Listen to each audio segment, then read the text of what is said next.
And so let me start. I'm just going to tell you, I'm pretty blunt about things. The ruling that Bass made, I'm sorry, it's Austin's deal, and he said I can say what I want. Bass doing that was bullshit. Oh yeah. That wasn't okay. No. And it was because some anglers or Bass in general decided that didn't want us to have an unfair advantage if we made the Elite Series for 2025. That doesn't mean you can affect the people in the Opens. That's not okay. And the thing about the Opens is like if you look at all the guys that made the Elite Series, they all have practice partners, like me and Matt, like 1 through 9, every one of them. And they're both hammers. And they're both hammers, yeah. And they both are contributing. And they were all in contention the entire year.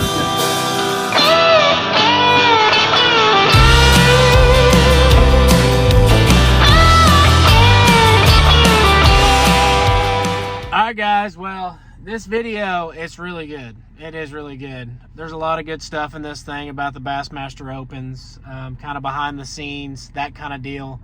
It's long, so you might have to break it up. It's kind of like the podcast style. But there's a lot of good stuff in there. Some stuff about Bassmaster, some stuff that happened throughout the year, kind of how the Opens work. So I'm sitting here getting ready for the Bassmaster Open on Rayburn next week by putting on a roof. And I'm making this video for y'all.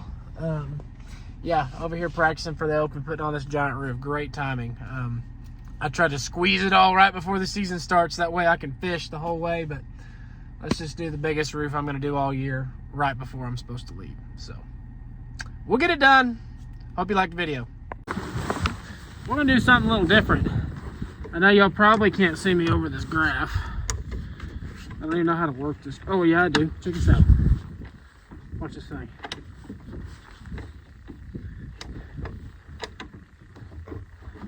Whoa, whoa.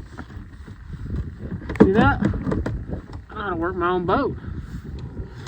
Alright, so we're gonna kind of talk about, we're actually out here right now on a lake in Oklahoma.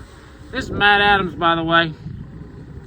We're out here on one of my favorite lakes, and we're gonna talk about just kind of like our open season and everything. And then for those of y'all that don't know, Matt and I worked together this year, shared information throughout the year, and he's here at the Bass Tank getting his boat rigged right now.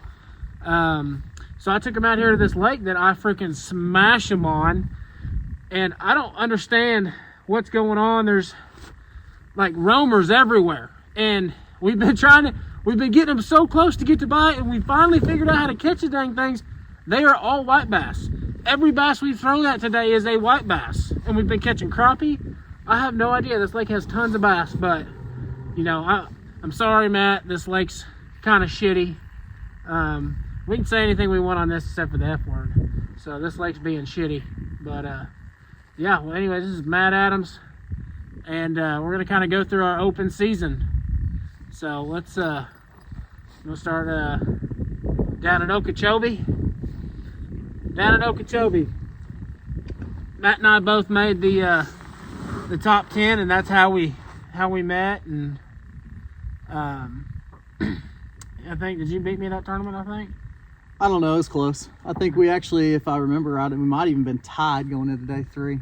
We were tied close. going into day 3. Just right out. You had a big bag, like 27 or something. I did on day 1. On day 1, I had 27. Caught them on 25 pounds about the first 30 minutes. Yeah. I don't think any of us were catching up to Scott on that one, but that was an easy one for us. I mean, we both top 10. I'm gonna sit right here. I'm over here messing stuff up. There we go. I'm gonna sit right here. Yeah, but that was an easy one. Really didn't. We didn't work together that tournament. We didn't know each other. We met at that tournament. And then what I guess at Ouachita was the first time we actually started talking a little bit. And I think that tournament I might have just spun you out a little bit. Well, you know, I mean, and you and I talked going in. It's really hard to trust people in bass fishing. It really is, because you know, you can get too much information. Doc talk will lead you down the wrong path, and then sometimes if people don't have as much to offer as you do, then before you know it, you're putting in all the information, you're not getting enough out of it. So we definitely fish opposite. You know, Austin is really good in deeper water, and with the you know, he's known as a scoper. He's really good in shallow water too, and I'm more of a grass and shallow water guy. So the combination, after talking, we realized could be very beneficial for both of us as the open season went. Yeah, and Ouachita, for those of y'all that watched my video or any of the videos, was a scoping derby. And that was kind of the time where, you know, Matt and I were talking, but, you know, we didn't know each other that well. So we told each other, you know, how our practice was going.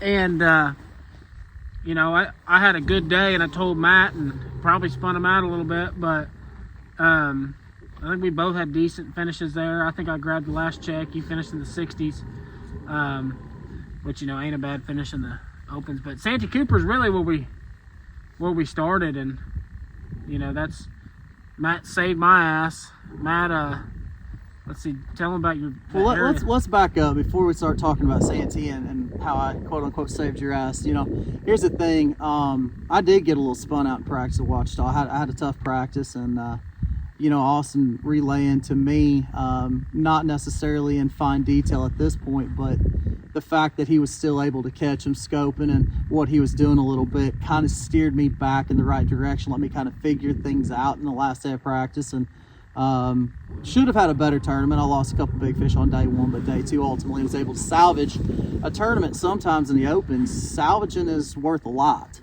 And so without the information I would have had from him at Ouachita, I don't know that I had that finish. So yeah, then we rolled into Santee Cooper, which, by the way, is a damn shithole. I don't care what anybody says, that place sucks. There's like 7 fish in the whole lake, and they're all 8 pounds. And Matt found 7 of them, you know, all 7. And I tried to sight fish. I'm never sight fishing again. Like, I had PTSD from it. Like, I weighed in 5 pounds the first day. Matt had 25 pounds. And then, you know, we talked after that day, and, you know, obviously I got a top 10 and then a check. And, you know, we're trying to make the top 9 throughout the entire season. And I'm like, well, hey, I'm in 180th place. Matt's in the top 10. I'm like, God damn, Matt's going to win AOI. And he just called me. He was like, hey, there's a big giant area that I'm in. He's like, you know, you're not going to scope them. And I'm like, well, shit, I didn't try to scope them today. And so I went in there, or day one, you know, you caught him on what? Freaking swim bait? I caught him on a flashy swimmer on day one. Actually kind of laid off of him, which was probably a mistake, but as tough as practice was, I didn't have a great practice. I kind of figured it out with second to last day and found an area that was a pretty big area, and had a real good day one and laid off of them a little bit. Hadn't really touched a lot of the area. I kind of, Chad Grigsby and I were in the same area and kind of went back and forth, staying out of each other's way.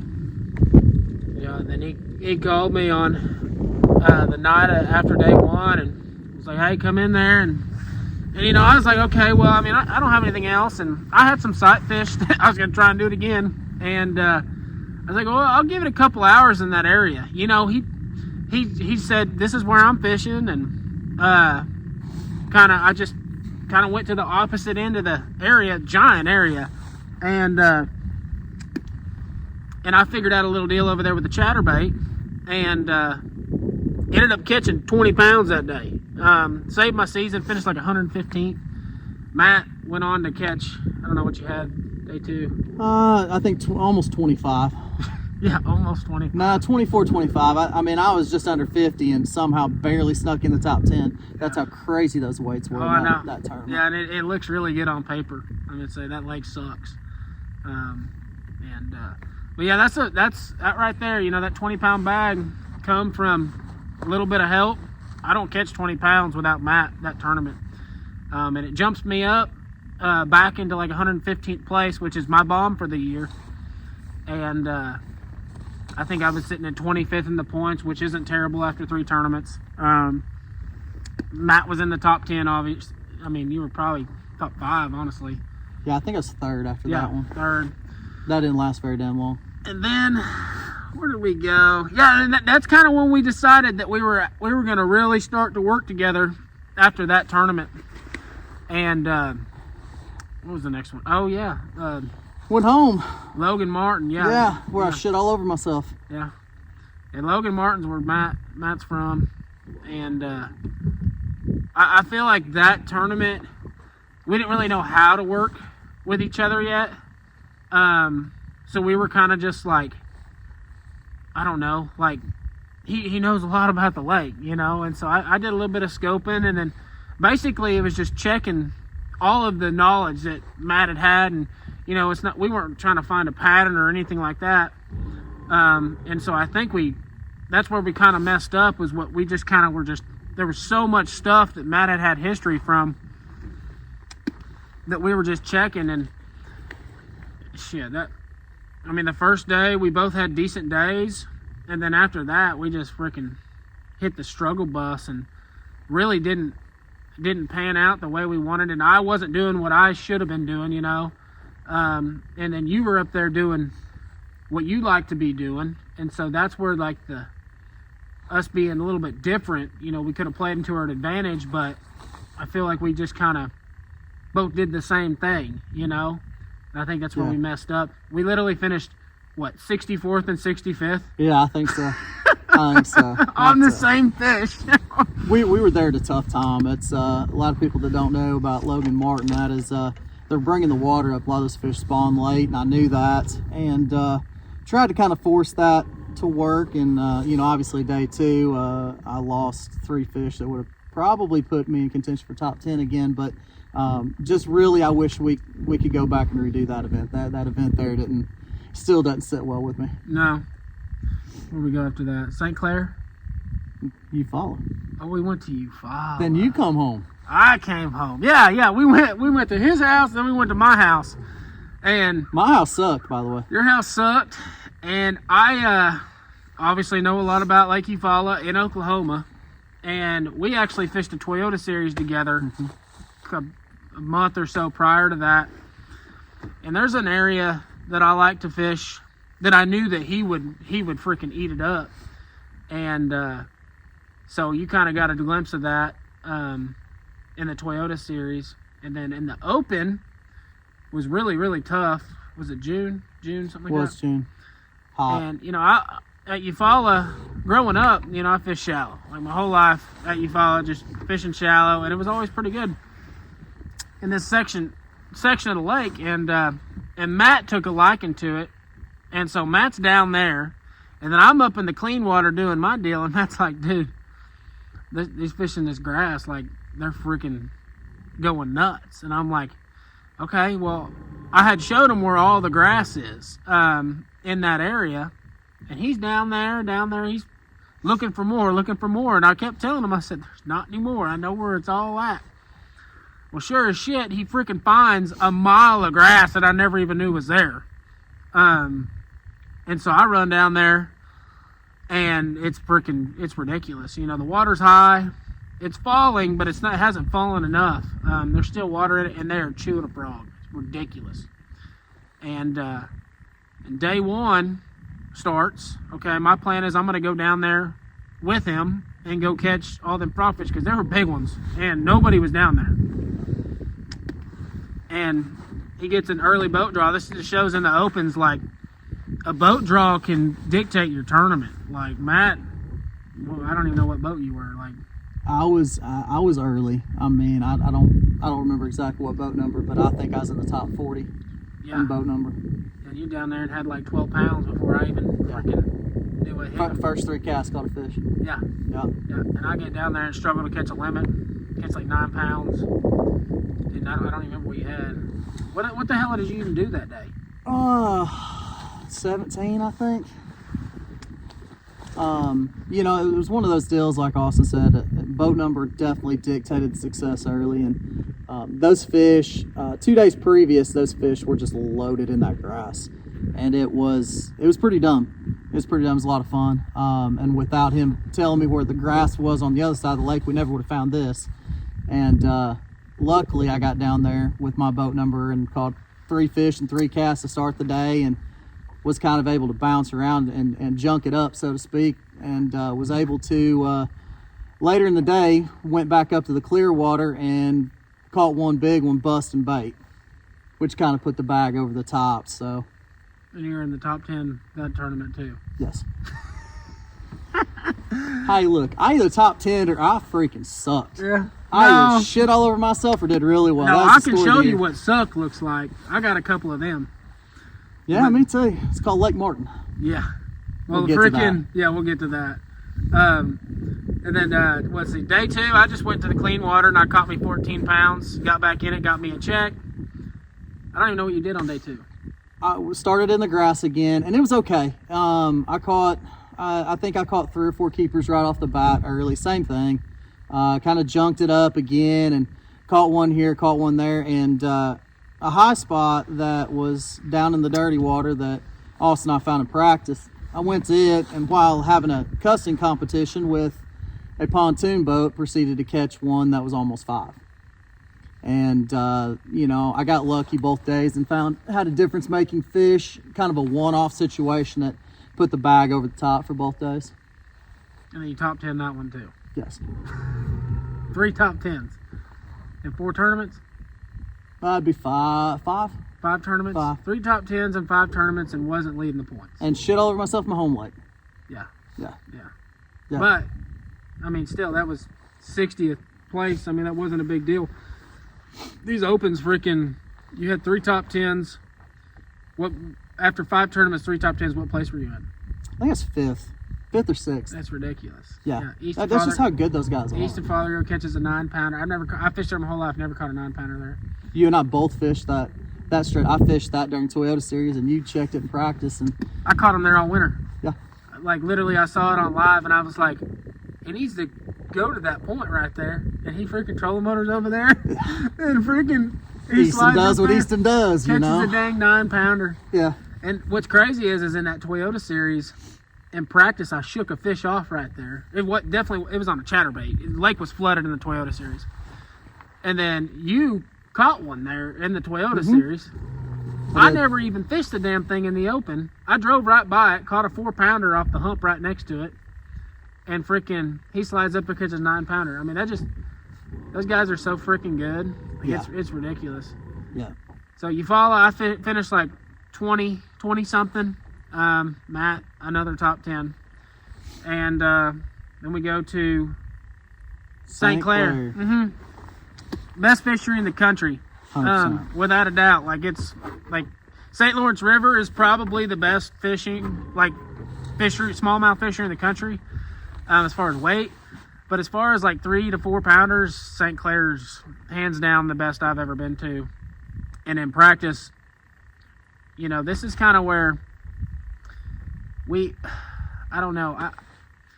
I feel like we just didn't know what we needed. You go into every event and we talked about what is it going to take to do X, Y, and Z. You kind of set up, okay, what's it going to take to get where we need to in points, and then a cut, and then a top 10, and then a win. And going in, obviously Going off the local weights. Going off local weights, which is something that you can't do it in the opens. No. You just can't do it. No. And that's kind of a mistake we made. We were seeing a lot of 4-pound fish or in that 4-pound class and thought, well, that'll be a good bag and that'll be a good tournament. Ultimately, it wasn't. Yeah, and for those of you who've never been to St. Clair, it's basically just a big bowl of sand. There's no rock. There's a little bit of grass up shallower. And there's no contours. It's just a big bowl of sand. And it's a 100% a live scope derby. And you just basically get in zones.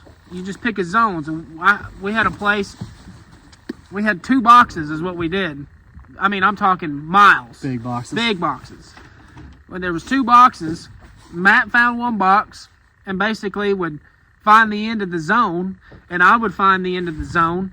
And then there was kind of like, it was just like a 3-mile zone of just 4-pounders. Like, it was 18 pounds to 20 pounds was like pretty doable. And, looking off the weights from the locals, 20 pounds a day, you're doing pretty good. You get to 21 and you separate yourself. We were catching 4 1/4, so I thought 21 was pretty good. And, we never seen a 5-pounder in practice where I think you might have. I saw 1, I think. But it was in that zone. It was. Yeah, so you think that the opportunity at a 5 in that area is is there because you catch a couple in practice. Well, we just got in that area and we both have 20 pounds the first day. Yep. And then come into weigh-in, and we're in like 90th place. I realized real fast how good the fishery is. Oh yeah. But, it got to the point to where you're catching 3.5s and you're trying to get them in as fast as you can, and you can't because they're so stinking strong. Because all you want to do is get them off the hook and get back in the water because it's not helping you any. So that fishery, it's just a testament to what they've done to keep that fishery strong because it's incredible. Oh, it's good, and our guys are freaking like hands down. I don't give a shit what anybody says. The opens guys are the best out of all of them. Like I mean, you put any tournament trail on that lake, and the weights are not that high and consistent down through the field. Like it's 20 pounds a day. I finished like 60 something. Like that's ridiculous. Like at the St. Lawrence River, I catch 20 pounds a day. I probably get a check. Well, like you and I talked about, I mean, I'm not trying to step on anybody's toes when I say this, but I mean, it's just a damn fact that when the opens go to a fishery, especially looking at last year, you can look at Okeechobee, you can look at St. Clair, you can look at La Crosse, you can look at all these fisheries that even Elite Series have been to in the past. The opens guys blew the weights out of the water. Oh yeah, it wasn't close. No doubt. Yeah. You couldn't even be in what we would consider like the top 20 what the Elite Series guys were, because that was putting you barely in the top 50 if you're lucky. Oh yeah. No, and they just catch them. It's ridiculous. Like you can't even go off Elite Series weights. It's wild. Like we went to what was after St. Clair? Leech was after. Leech. Oh yeah. So St. Clair, anyways. I catch 20 pounds. Your live scope went out on day 2, right? Well, one of the reasons that I'm at the bass tank is because I don't want to have to deal with some of the stuff I dealt with last year, and my whole mount and bracket came complete. It got loose, and Austin and I tried to fix it in practice, and needless to say, you're fishing daylight to dark, so probably I should have taken more time and made sure it was done better, but I thought it was okay. And I hit some boat weight coming out on day 2. Both of my graphs ended up in my lap.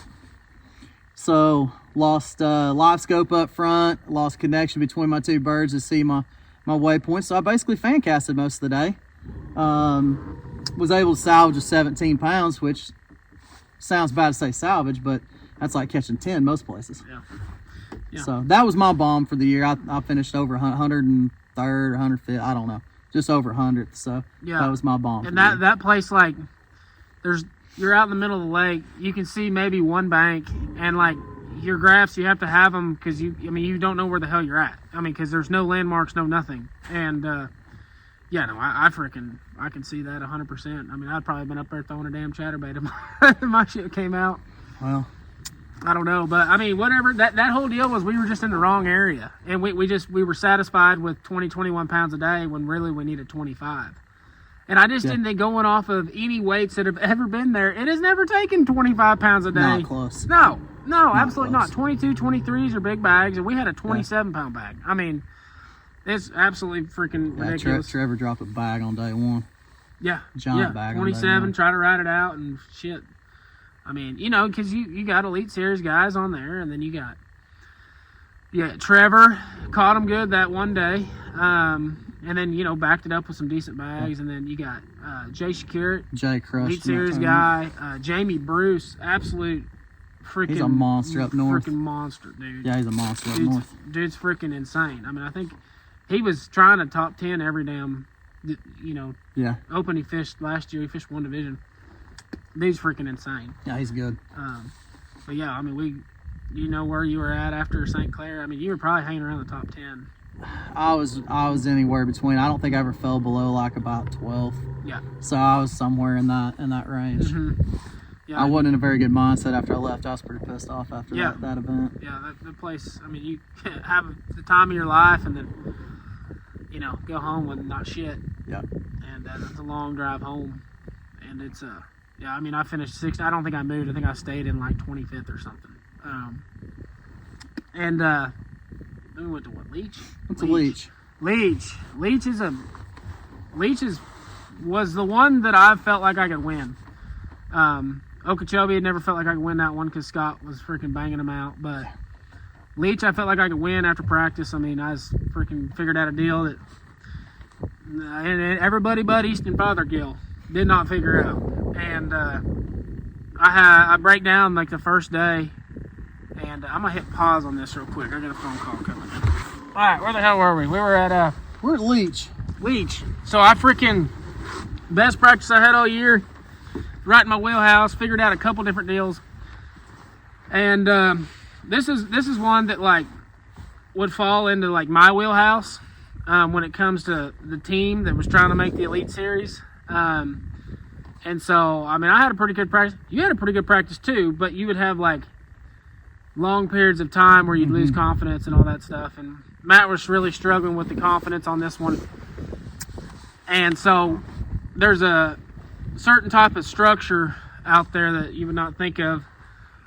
There wasn't very much of, and I'd figured it out that it's, I mean, if you had it to yourself, you win the tournament. But so I gave Matt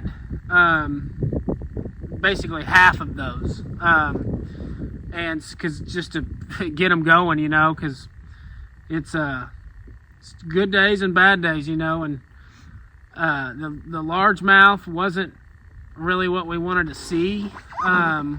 It was fun. Looking back on it, that's probably, I got out of my comfort zone a little bit, and all the fishers we went to with grass, I had good events. And Leech has got a bunch of it. It's got a bunch of It's got a bunch. And I look back now, and that's one that I feel like I kind of, and look, I'm gonna say that, you know, part of what I did was when you chase ghosts a little bit, you know, the guys that are around you are gonna catch them. And so instead of looking at it going, hey, I'll be okay if I just go catch a good bag for 2 days, no, I got to go top 10 this one too.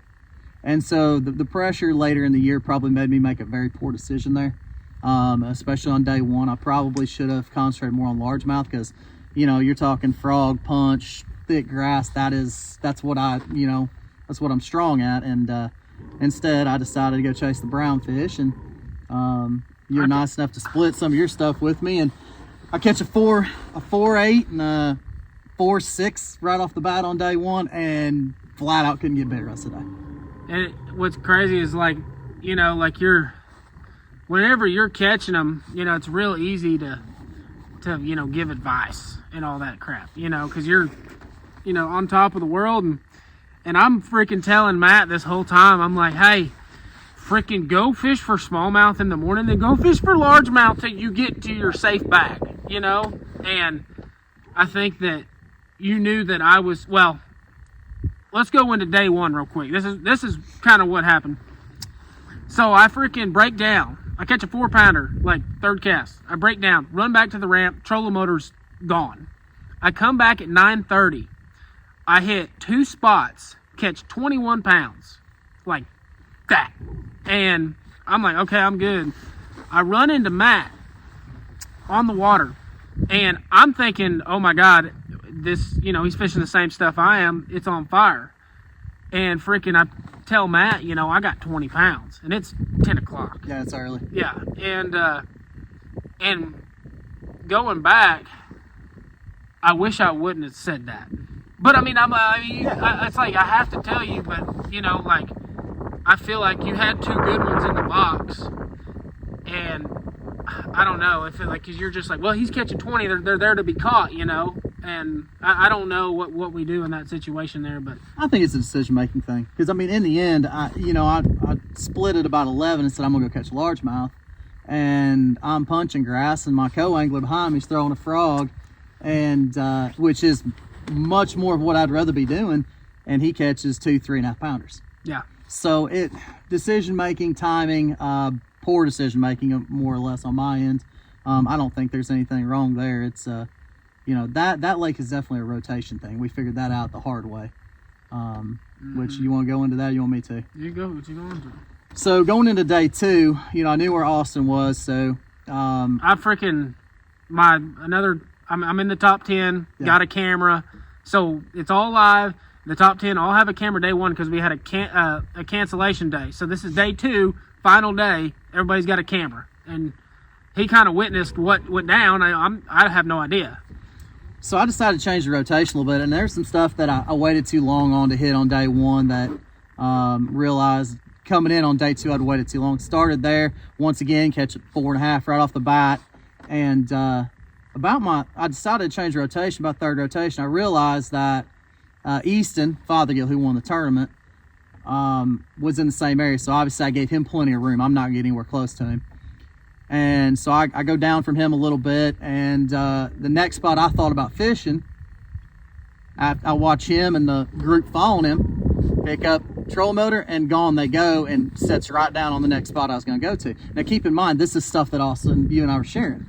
So, you know, I jump up and go down the lake a little bit, and it become very apparent by watching where he was running that we were fishing a lot of the same stuff. Some was very, very specifically the same stuff.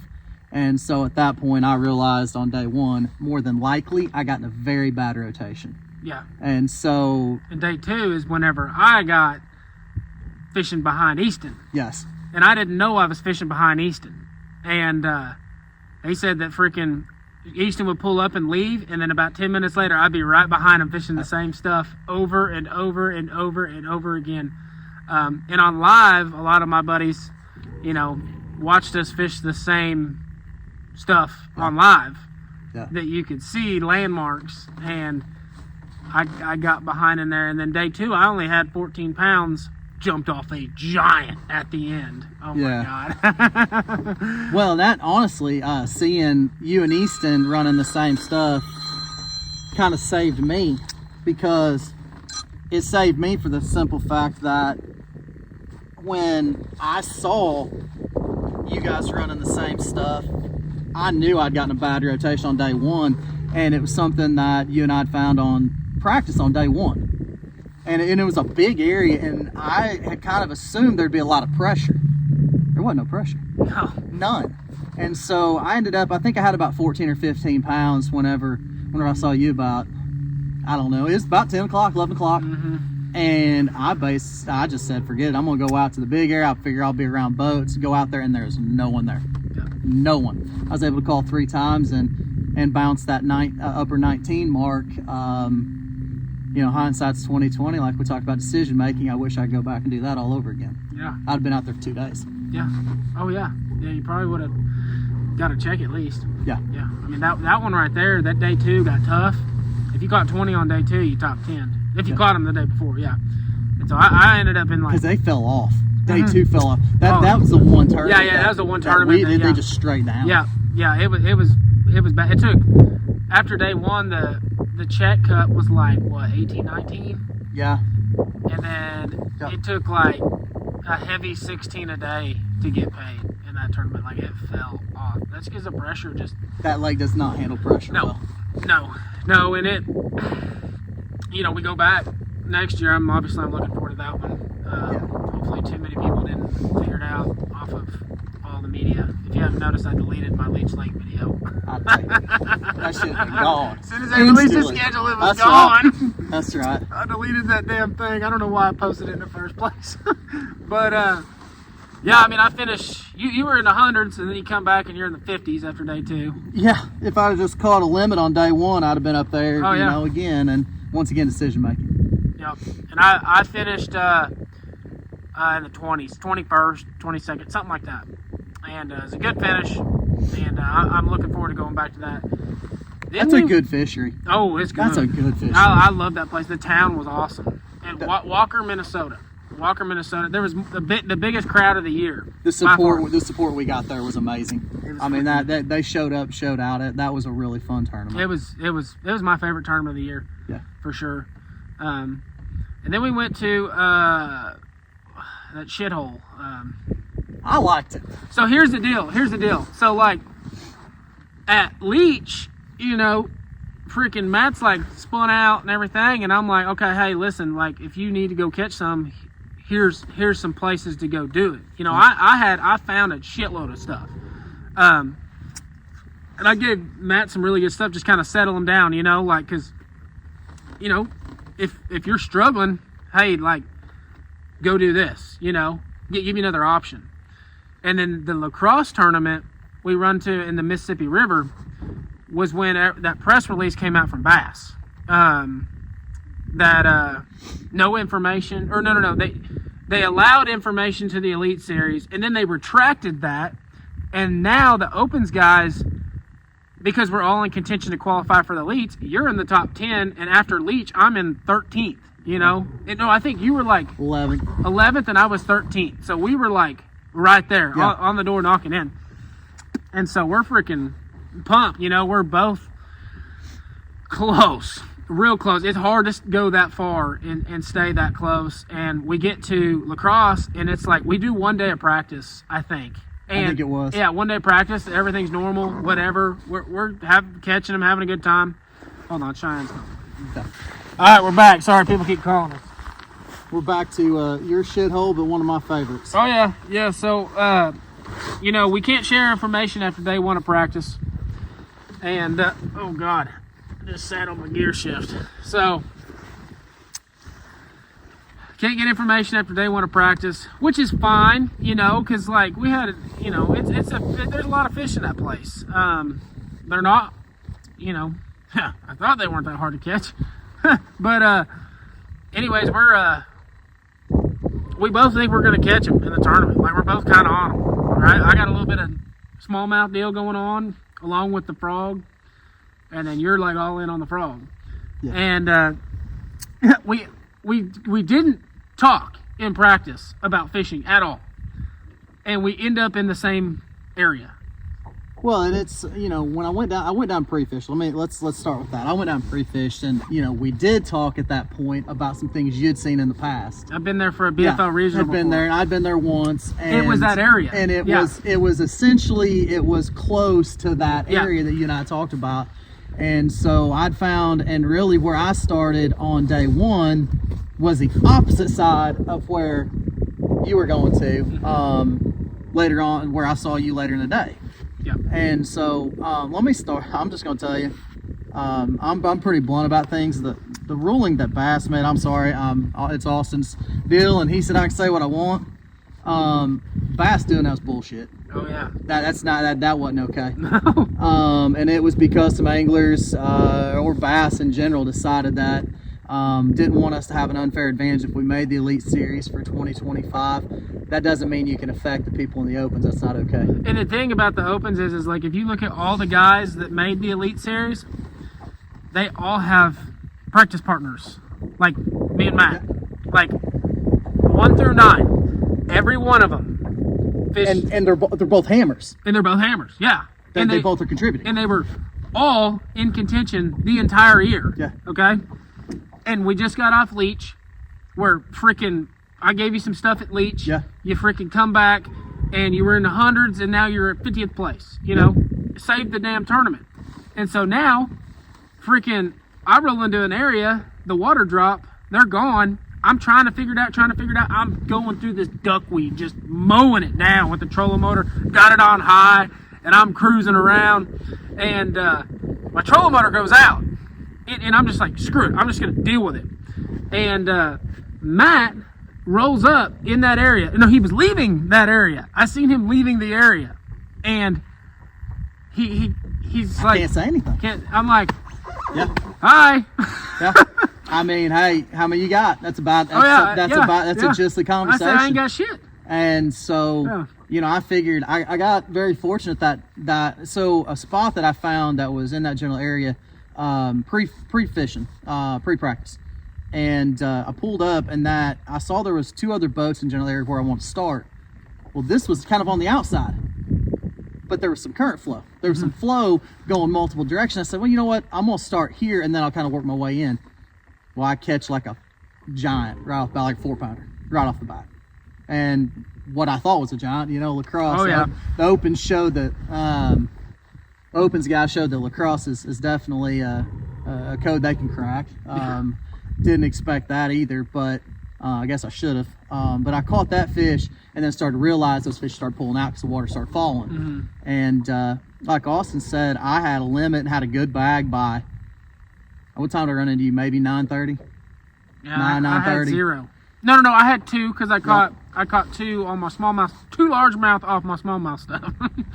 But, you know, and it puts you in a position to where you can't break rules. You don't want to break rules, but you also feel bad because somebody that's helped you all year long, and you're just sitting there watching them further in than where Oh, yeah. I felt like he should have been, and that you just got to kind of sit there and watch, watch it go down. You know, and if you tell me that right there, hey, like, they ain't in that shit anymore. You know, they're out. And, you know, outside looking in, you're like, waterfowl, they're out. Duh. But, like, while you're in it, like, it's weird. Like, you don't have that open mind. And obviously I didn't have that open mind because I'm having my plan A, you know, I planned on catching 2 or 3 freaking good smallmouth. That didn't pan out. And I show up in that area and I fish in there for 35, 45 minutes before I run into you and just catch pike. And I'm already like, well, shit. And then I see a couple guys catch some bass. And so it's kind of like, hold me in there. And then I talked to you when you drive by and I was like, you're like, how many you got? I said, none. I said, how many you got? And you were like, I didn't want to tell you. I know you go. I didn't, honestly, I didn't want to tell you. I got 5 good ones. Kind of like what you said at Leach. I didn't want to tell you because I knew. Oh yeah. And I'm literally there, and I'm like, well, shit, he's in this area, so they're here. Yep. And so I proceed. You know, I got a broke ass trolling motor. The damn thing, the power steering went out, so I could still go forward and stuff, but I'd have to turn it with my hands. And I'm like, shitting down my leg, and freaking, you know, and we run into each other just like, you know. If it was normal, you'd have been like, hey, they're out. Yeah. I done went down that stretch, probably caught a limit, and freaking my mind would have been right. So the same stretch you were on is where I started on championship and had, you know, I had a good bag there and had an opportunity to have a mega bag. But I was buried in it. But you were buried in it. They were on the outside edge. They were there. They're just out. Like and in practice, they weren't on that edge. I literally looked at my co-angler and I said, it's taking everything I have not to tell him that he needs to move out. I said, but I can't do it. Yep. Yeah, because then it jeopardized, because you make the elites, or, you know, vice versa, then we run into issues, and we're just not those Which type of Bass people. shouldn't have put us in that position to begin with. No. They should not have put anybody in that position. And you can't police that shit, and I guarantee other guys didn't, you know. Didn't abide by it like we did. They didn't, you know, we play by the rules. You know, some people freaking bent the rules there. I don't know who did, but I guarantee somebody did. And it's hard because when you look at it, you're either screwing your buddy over that's helped you all year long and not lived up to your end, or you're screwing yourself later. Yeah. It's a no-win situation, and that's not a position that any of the anglers should have been put in. That was the tournament right there that, you know, you figured it out early in the tournament, and I never figured it out. And, you know, I freaking crashed and burned, finished 180th, you know, just weighed in like 8 pounds the first day, which at the Mississippi River, if you go off weights in the past, you know, 13 pounds is like, you know, you survived. Shit, no. Dude, freaking, it took over 15 pounds a day to get a check, like in the opens. I mean, it's absolutely insane. But you went on to top 10 in the thing. I did. Almost won it. I caught a unicorn on day 2. One really small area that I thought at that point I had enough anyway, and I wouldn't have. Mm-hmm. And some guys got locked out, which also contributed to me sliding inside the top 10. But caught a unicorn later. It was almost a 5-pounder. Yeah. Just a 4.5, 4 3/4. Yeah. And it caught some fish out of that area. But I found a real good area that I thought I could say for championship day. And anybody that watched live saw me have a damn meltdown, which I seem to do sometimes. So I'm an emotional guy. You know, had a meltdown. I lost a 4-pounder in the one that was way over 5. I don't want to say it's 6 because that's like catching an 8 in the South, but that's like catching a bass at this lake right now. I've watched that. Yeah, no doubt. Hey, there's some damn good white bass in this thing though. I tell you what, man, I've had some big ones turn on my bait, and some big crappie and I too. think they're all white bass. Probably are. We got all that electronics. Bass tank got it looking good. Oh yeah. And we can't tell the difference between a white bass and a largemouth. So. Oh yeah. No, there's a setup like freaking. I'd have bet you $1,000 every one of them was bass. Yeah. It took us 4 hours to figure out how to catch them. Finally figured out how to catch them.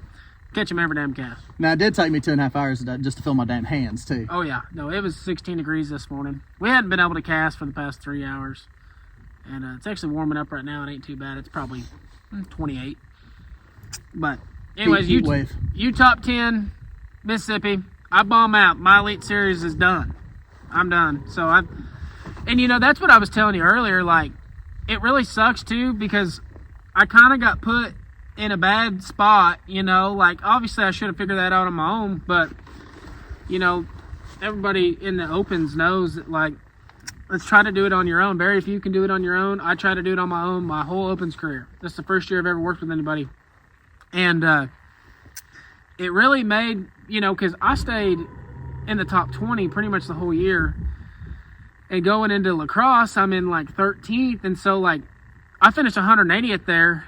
And I'm not blaming it on, that freaking info deal. It just kind of screwed us up of what we had going. It made the whole week awkward. Yeah, it just made it real awkward. It wasn't the same.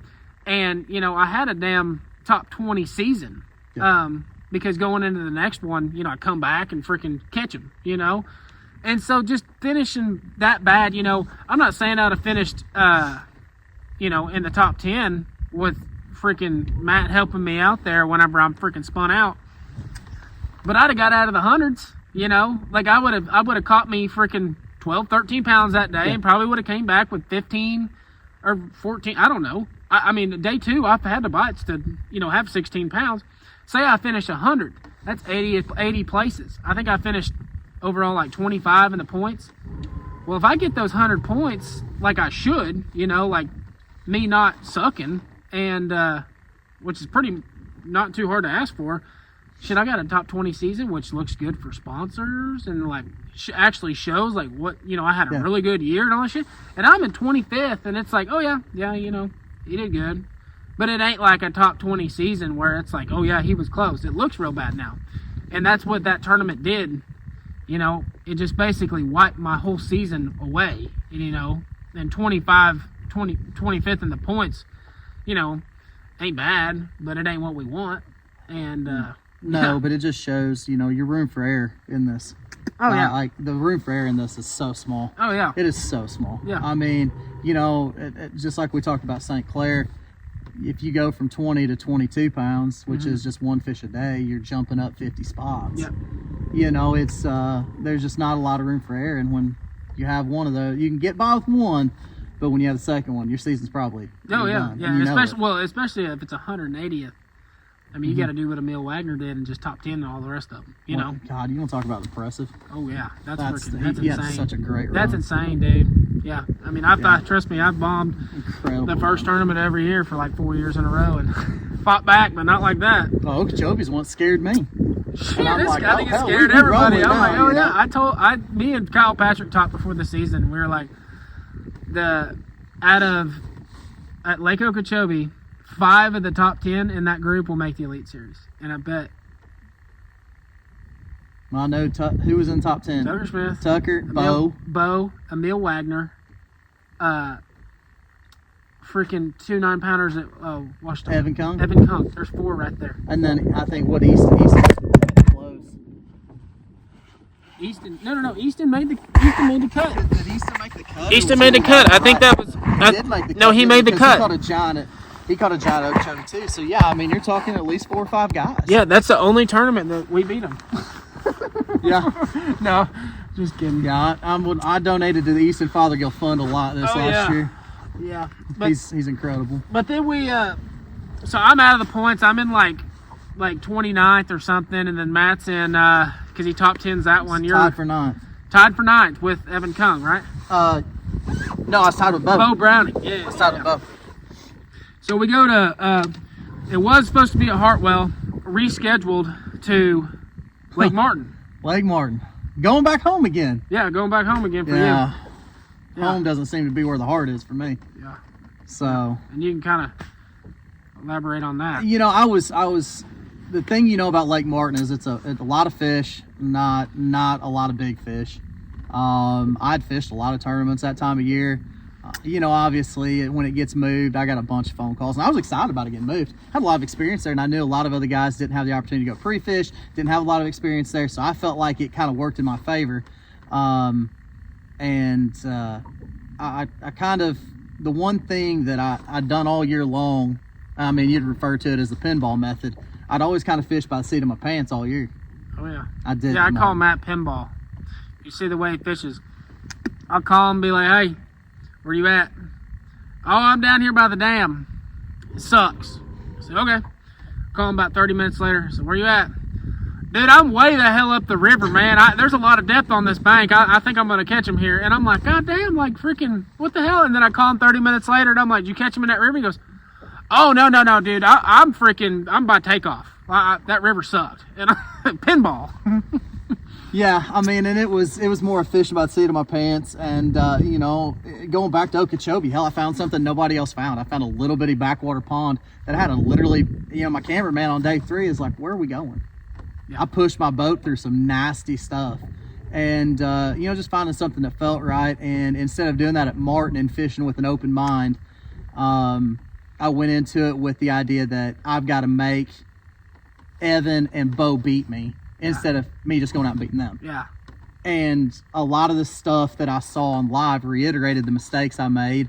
And I had opportunities, but I spun out. Mm-hmm. I did not handle that tournament well. That's not what cost me the Elite Series. No. It was all the missed opportunities earlier in the year. Mm-hmm. So, you know, everybody wants to talk and say, well, how do you feel about Martin? Same way I felt about St. Clair, same way I felt about Logan Martin. Bad decision making, bad timing, and some bad luck, and just flat out didn't get the damn job done. It's that simple. Mm-hmm.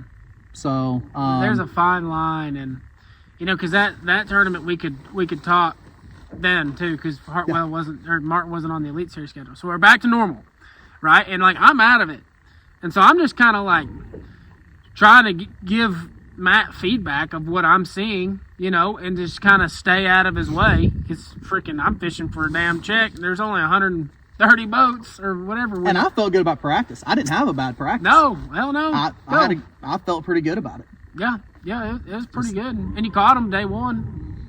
Yeah, but I could kind of feel that bite was going away a little bit. And I will tell you, on Martin in the past, it's been a shallow it's been some sort of flat side crankbait or some sort of shallow diving crankbait. It's been top water, whether it be a whopper pop or a buzz bait, and a spook. That's all I've thrown in the past. Mm-hmm. And that's not what I did in that tournament. Yeah. And I look back on results of, you know, ABT results from the Classic and stuff where I've done well, and that's not what I did. And so that's 100% my fault. And I don't think people realize the pressure with 9 tournaments, and when you get down, it's that tight. Mm-hmm. And you've got so much invested all year. I don't think people realize how much pressure. You got a camera on your boat all 3 mm-hmm. days. Yeah. You feel like the world's watching you. Like, yeah. I mean, because honestly, like, you know, the winner of the tournament, you know, eyes are on that. But most people, because, you know, first and second, people aren't really worried about who's going to win the tournament. Obviously, like, they pay attention to that, but like that whole final tournament, all 3 days is live. All eyes are on 9, 10, 8. Yeah, those are really the only 3 that had a shot. Those are the 3 that had a chance. Bobby Bako wins the tournament. He was in 11th. 11th, yeah. And he wins the tournament. He had a good year too. Did the best he could possibly do and didn't make it. Yeah. So it was really like a 3-person shootout, because everybody else is so far ahead. So there was 3 guys, one guy out, 2 guys in, and it just didn't work out. It didn't, and it's I'm a shitty loser. God, I hate to lose, and I hate when I suck, and I especially hate when it's self-inflicted. Now it's self-inflicted, you know. But the one thing I will say is, I may not have made it, but every one of those guys that were ahead of me, that, you know, Bo and Evan and those, they freaking deserve it. That's a damn grind. Yeah. That 9 tournaments is a damn grind. Yeah. And I think I like the 9 format better. I think it does a better job of not single bass out again. I feel like all I've done is criticize bass, but I feel like it for sure put the best guys in the Elite Series. I don't think this new format does, but I'll say for me, I think I needed this new format after the way last year ended. I don't know that I would have went through 9 again. Yeah. Oh, it's a freaking, like they said, it's the gauntlet. I mean, it's... Oh, it is. It's hard. Like, people are like, oh, yeah, well, good for you. You just get to go fish tournaments. Buddy, come fish one of these tournaments. Oh, it was a lot. It's more than, you know, that was my first year doing it. Yeah. And I'd heard people talk about it, but you don't realize till you actually do it. Yeah. There's so much to it. Oh, yeah. No, I mean, it's a completely different tournament. Like, a 100-boat skeeter tournament, you know, around here, hell, it ain't. I can get on anything I want. Mm-hmm. You know, anything. If there's anything that's somewhat kind of sneaky, I don't have to worry about hitting it till noon, because I know nobody's going to hit it. In the opens, they find everything. Everything. And I honestly think that's some of the the benefit I had this last year is so many guys are so good with the graphs and everything. I think that's why on some of those fisheries where the shallow water played a little bit more, I think it helped me. Oh yeah, absolutely. Yeah. Especially like you follow. Yeah. Nobody else is doing that. Yeah.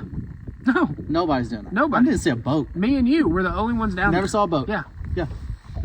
And besides the pontoon boat that I had a cussing match with because he thought I went by him too fast, even though it wasn't no way. Yeah, that's his lake. You didn't know that? It's his lake, and I'm trying to boat a 5-pounder as he and his That's his 5-pounder. his mullet and his Marlboro are cussing me. Oh yeah. Oh yeah. So that was my 5-pounder. At that point, I made him. Oh, yeah. I pulled a Matt Herring. It's in a box. He's in the box. It's in a box. So. Well, we were just trying to give a kind of like just a recap on the season, kind of what went down, how we worked together, and we're fishing 2 different divisions this year. We'll meet back together in the EQs and we'll work together in the EQs, but right now I'm fishing Division 2 and you're fishing Division 1, so we're kind of getting split up for 4 tournaments. You're going to do your job and I'm going to do my job, and we're going to get to the EQs and we're going to have another crack at this thing. It'll be our 2nd time at it. I think we definitely learned a lot from this year. A lot of ups and downs, what worked with working with each other. And so I'm looking forward to this next season and getting to the EQs and making the damn Elite Series. Golly, I'm about tired of these freaking Opens. But I still love them, so I'm still doing them. And it's the most fun I've had in a while. It's a lot of fun. I mean, it really is. And it's as much as I complain about the decision Bass made and the grind and everything else, that experience that I had last year, I wouldn't trade that shit for anything. Oh no! And I mean, it was so much fun. You get so much better fishing against that kind of competition. And the connections and the friendships and everything you make through the fishing world. Some of the best people you meet, and I would say this about any of those guys that made at least those are good guys. Oh yeah, they're good dudes. Yeah. I mean, I really enjoyed fishing against those guys. I mean, we didn't have hardly any drama at all this year inside the Opens, and it was just kind of one of those deals where like there's drama all over the fishing industry, but the Opens, we didn't have any. We didn't have any. Everybody's just there. Everybody knows what's on the line, and everybody's there to do their job. It's just a different environment compared to other tournaments. Yeah. And it's just like it's kind of like, yeah, I know what you're going through too, man. Yeah, I know what it's like to suck. I did it last week, Yeah, that's it was a lot of fun. I'm curious to see how the vibe is with the new format. Yeah. Because I think it's going to be different. Because with 9, you know who you're fishing, with the exception of people cherry picking or a division. But for the most part, the guys you're competing against. You kind of get to know each other. It's a little different on this one. Yeah, no, it is a little bit different. And we got some new guys coming in, and I really don't care who's coming in. Say that after that schedule came out, the division that I'm fishing, like I got more confidence in the world in those lakes. I'm trying to win the damn points. Yeah, Division 1, I made that choice because it's close to the house. I've got some experience on big, being I feel good about Upper Chesapeake, but I liked the schedule on Division 2 a lot. Yeah. But it didn't make sense from a travel standpoint. Yeah. No, I mean, I get it. And you just got to get in the top 50. Yeah. Do your job, And that changes the whole mindset. Yeah.